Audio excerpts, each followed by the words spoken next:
I'm Mel the Newbie. I'm Jared the Piss Tank. And this is Keeping It Real. Hi. With 519 Whiskey. This is our last hashtag 91 Drams of Summer Week, bud. The fuck? Where'd the summer go? Who the fuck? I mean, we drank it all. I feel like we drank it away. We did, in fact, drink it away. But you know what? Good times. Good Fuck sips. it if they can't take a joke. Exactly. So we're ending on a high note for you. Literally. And figuratively. We're doing another bourbon week. Yes. Then after that, I don't know what we're going to do. My favorite. We have to do a flavored week to Yes. appease the masses. And by the masses, he means me.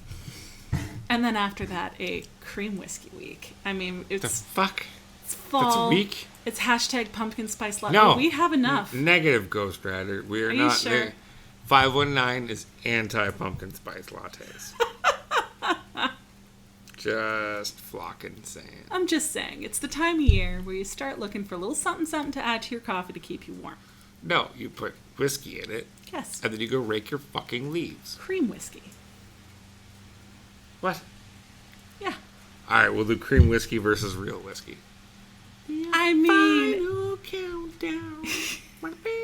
I am looking forward to doing some blind tasting into the fall to see if what we think are our favorite We'll have to do whiskeys. a podcast. We'll make 5 coffees. We'll put 5 whiskeys in it. Well, we got to do it in your backyard. Sure, on a the deck. crisp fall day. Well, no, on a crisp fall morning before we do work. Ah.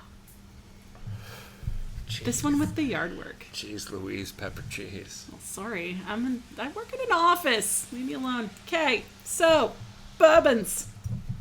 We got bourbons to try, kids. Yep. Stick around. We might even pass along a little information as to how they taste these. Yeah. Pick these, we had a guest recently who said they liked bourbon, but then couldn't name their favorite.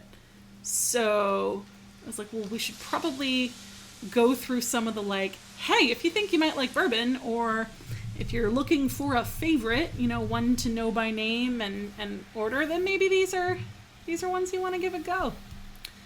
And I've arranged them from what I think is lightest to darkest. It's otherwise arbitrary. So we're starting with Rebel, Kentucky Straight Bourbon Whiskey, product of the USA, 40% alcohol by volume, handcrafted original recipe. So the day I saw that bottle is the last time I saw that bottle. Mm-hmm. In Ontario. Yeah. In good old Canada. Mm-hmm. That's a bourbon. That's a bourbon. It's got... That smells like a great bourbon. It's got that nice toasty wood smell. The palate's... You probably could have handed this to me and told me it was a rye, and I might have believed you. I'm getting a little bit of those, sort of pepperminty notes on the finish that usually remind me of rye. There's wood there. It's just a little smoky, a bit leathery. This is a masculine bourbon. I'm getting cracked pepper. Yeah? And bourbon, obviously. But no, I find cracked pepper standing out on the taste. We're not even going to ask for your nose notes. We know your nose is full of dust from working your hard-working job. Yes. I mean, this one's doesn't give an age. It's a new make. It's younger. So those ethanol fumes are going to make it through to your Smells brain. like hooch. That's it. Okay. Not hooch necessarily, but it does remind me a little bit more of those moonshines that advertise. No? Not as sweet. I'm tasting the Redemption bourbon. This one I like. This one I think is a bit more rounded. Not as sharp. I find this one softer in a way. But strong, spicy finish. So they give the mash bill on this, which is nice. 75% corn, 21% rye, 4% barley, aged in new charred oak barrels. They label this their pre-prohibition whiskey revival. Coming in at 84 proof or 42% alcohol by volume. They are kind enough to list both. And they say this is batch 001, distilled in the Indiana heartland. aged no less than 3 years. So clearly blended, but delicious. Man, that is so smooth. Like, it's blended superbly. Because, like, so many things stand out. But it's, like, kind of hard to pick out certain things. Like, I'm almost getting a floral note in there. Yeah, I'd buy that. And also some, like, maybe, like, hay, like, drier, grassier. Yeah. It's good. You want to move on to one of your personal favorites? This would be the Four Roses. Did we tell the good people my joke about roses? No. That we had 3 different expressions of 4 roses, therefore we had a dozen roses on the shelf. And that would make a really nice gift. Here, I brought you a dozen roses. It's 3 bottles of 4 Roses bourbon. I mean, come on. Am I a marketing genius or what? If you were going to birthday me something real quick, that would be it. Man, I would have been like, well, this is the birthday present I wanted. See it, guys, because I'm not sharing. You were pretty lucky in terms of bottles for your birthday. That was a stellar bottle birthday. In fact, this bottle of 4 Roses was one of them, if I'm recalling correctly, Yeah, it was. from your dear sister. Yes, it was. No, I make notes of these things. It's on the spreadsheet. Also, Thanks, Renee. who do you think told the guests what bourbons to get? This is why I keep detailed records. Solid. It was a stellar birthday. Speaking of my birthday, I can't tell if corn... Oh, that's tasty. It is tasty. It's just so, like... I set it down. I'm like, so oh. good. As I Easy was. sipper. Yeah. 'Cause it's just... That's the norm. If you just want to relax after... Like, if you have to bourbon... Not have to. Sorry, I apologize. And I take that back. If you like to bourbon after work, I find that Four Roses is a fantastic...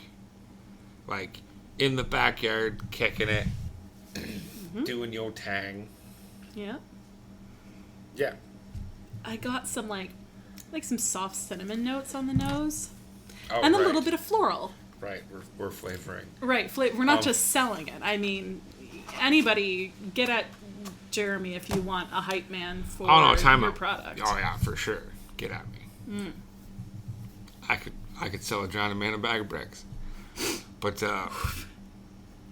man, like Four Roses, like if you're like new to bourbon, check out Four Roses. And if you're kind of into bourbon, check out Four Roses single batch or select barrel. Cause I'm like, yeah, it's so smooth. I'm like, I have other stuff that tastes just like this, but it's a little bit better. Yep. That's the only reason that bit more developed and elevated. Four Roses just rolls with it though. That was it. Everybody's like, Buffalo Trace is the shiz, and I'm like, it's good. Yeah. And I know it's next. But I was like, any of you guys have heard of Four Roses? And they're like, what? And then they're like, oh. And then some people stuck with Buffalo Trace, and I get it. But some people's go-to is Four Roses now. I'm getting like not your standard spices. I'm getting a little bit more like of a ginger, cardamom, anise seed. Anise seed? Nope. So Buffalo Trace. Right, Buffalo Trace. Smack dab in the middle of the week.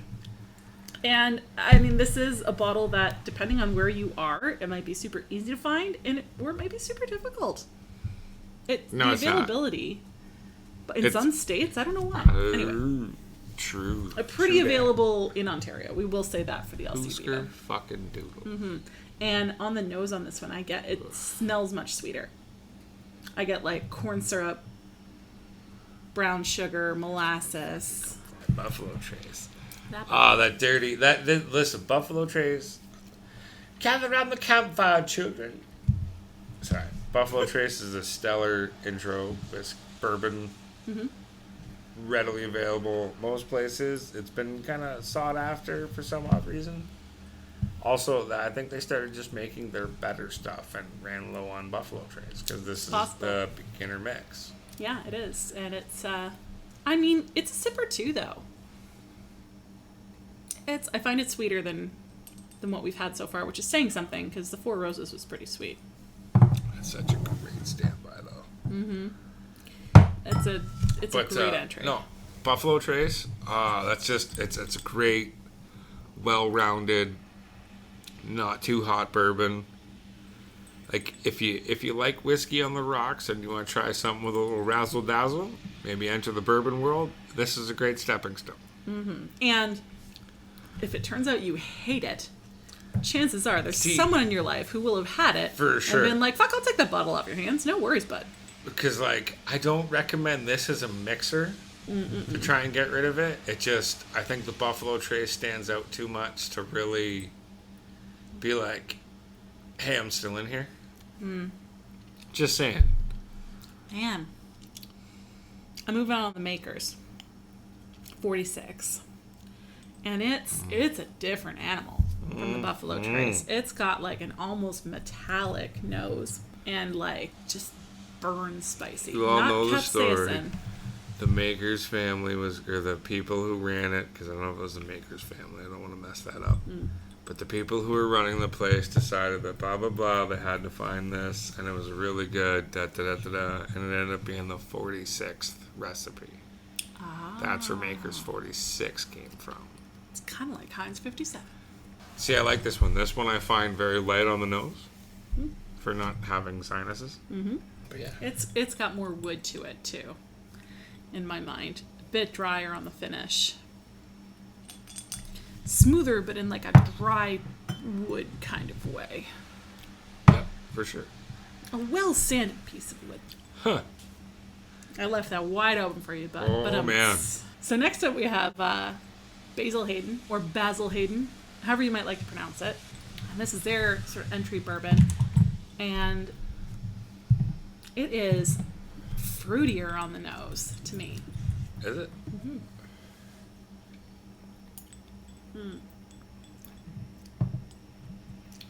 The palate too, but there's that charred barrel right there. It's good, but I also feel like it has a bit of a drier finish.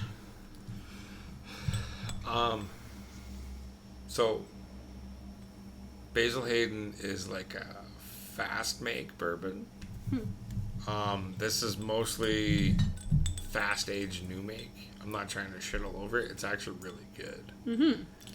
But they use that pressure fermenting process. I love the bottle. I mean, it's a pretty standard shape bottle, but it's got this, like, it's wearing a like pinafore kind of thing with a belt.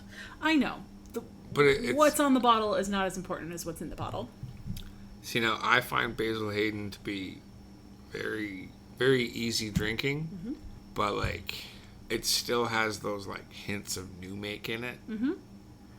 And a lot of people don't like it. I really do, actually. I do not mind a glass of Basil Hayden. No, not at all, considering this is the third bottle at least to join the collection since we founded 519 Whiskey. I find it interesting, though, just to comment on, like, marketing. I still need to watch that episode of Whiskey Tribe. I think it was Whiskey Tribe, where they talked about, like, what things on bottles are legit, like, regulated terms and what things are just advertising. And so this one, when you mentioned that it was fast make, I grabbed the bottle to look further, and I just thought it was interesting. It said, artfully aged. It doesn't mean anything. It doesn't give me an actual age. So last up is Barton's 1792 small batch. And this one's pretty easy to come by at the LCBO as well. Sweet, floral, heavier mouthfeel, oak on the finish. This was the darkest of the lot. A little bit of like red wine, tannin-y, maybe a touch of that raisin. No, I really like this. This is a... I think this is a repeat bottle for you. Yes. Maybe not. No. You've been guarding this one carefully, though. This one doesn't come out all the time. No, I do like it. It's a very like well-rounded bourbon. I like it. I really do. It's got a great smooth taste. All those bourbon notes you want to hit. It's a entry release proof, I guess you'd call it. Like, I get the other licorice note. It tastes very good. Blah, blah, blah. So that is it for our final #91 Drams this summer. I think we ended on a high note with the 1792. So I guess we'll see what podcasts lie ahead. But thanks for everyone who's listening. Shout out to listeners 1 and 2 and 3. And we'll see you in the next one. Cheers.